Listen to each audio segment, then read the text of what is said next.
ওকে ওকে এখন এখন আরেকটা হলো যে আপনি আপনি 33% মনোনয়ন দিলেন, কিন্তু কতজন জিতে আসতে পারবে সেটা সেটা প্রশ্ন। আপনি কি 33% জিতে আসবে নাকি 10 জন জিতে আসবে? অতীতের কিন্তু আমাদের আমাদের ইতিহাস কিন্তু ভালো না। অতীতের ইতিহাস অত্যন্ত অত্যন্ত কি বলে নেতিবাচক। তো আমরা যেটা প্রস্তাব করেছি, ওই যে সংবিধান সংশোধন কমিশনের পক্ষ থেকে যেটা প্রস্তাব করা হয়েছে 3 আসনের ভিত্তিতে 1 আসন। তো এখন আমরা যেটা করার চেষ্টা করতেছি, বৈষম্য দূর করার চেষ্টা করছি, কিন্তু এখানে নারীদেরকে আমরা হিমালয় পর্বতে ওঠার জন্য আমরা তাদেরকে উৎসাহিত করছি 3 আসনের ভিত্তিতে। তো এটা তো মানে কোনোভাবেই বৈষম্য দূর হবে না, বরং বৈষম্য আরো বাড়বে। আর এটা যে এই পদ্ধতিটা কিন্তু স্থানীয় সরকারে আছে, কিন্তু স্থানীয় সরকার এটা কার্যকর নয়।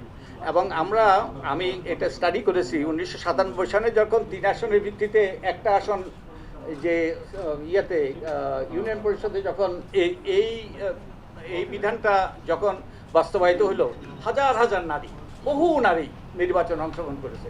এখন দিন দিন নারীর এই প্রতিদ্বন্দ্বিতার হার দিন দিন কমে যাচ্ছে, কারণ এই ব্যবস্থাটা কার্যকর হয় নাই। তো এখন যেটা স্থানীয় সরকারে কার্যকর হয় নাই, এটা জাতীয় পর্যায়ে কার্যকর হবে, এটার কোনো এটা আমরা কীভাবে বলতে পারি?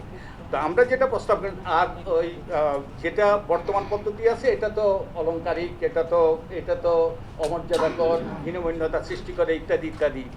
আর এটা যদি 100 আসন বাড়ানো হয় তাহলে একই জিনিস হবে, সেই করুণার পাত্র হবে নারীরা এবং ফায়দা দেবে এবং বিভিন্ন রকম এবং গুরুতর মনোনয়ন বাণিজ্য। আমি একটা আর্টিকেল লিখেছিলাম, এখানে লিখেছিলাম এই গত নির্বাচনেই একটা দলের পক্ষ থেকে 25 কোটি টাকা চাওয়া হয়েছে, 25 কোটি টাকা দিয়ে বিক্রি হয়েছিল এই এই সংরক্ষিত আসন। আর সেই ব্যক্তি 8 কোটি টাকা দিতে চেয়েছিল এবং ইয়ের কাছে গিয়েছে, কি ওই আমাদের স্পিকারের কাছে গিয়েছে তদবির করার জন্য। তো এইরকম ভয়াবহ মনোনয়ন বাণিজ্য হবে। তো আমরা যেটা বলেছি যে নির্বাচন ব্যবস্থা সংস্কার কমিশনের পক্ষ থেকে এখানে সবগুলো ক্রাইটেরিয়া মিট করে এবং এখানে একঝাঁক নারী নেতৃত্ব বেরিয়ে আসবে, সারা দেশে একঝাঁক নারী নেতৃত্ব বেরিয়ে আসবে।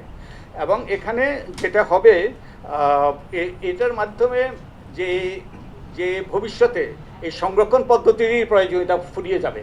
যদি 4 টার্মে যদি প্রত্যেকটা আসন থেকে একজন না করে নারী নির্বাচিত হয়ে আসতে পারে, তাহলে কিন্তু যারা যোগ্য নারী তারা কনস্টিটিউয়েন্সি ডেভেলপ করে পরবর্তীতে পুরুষের সাথে প্রতিদ্বন্দ্বিতা করে জিতে আসতে পারবে।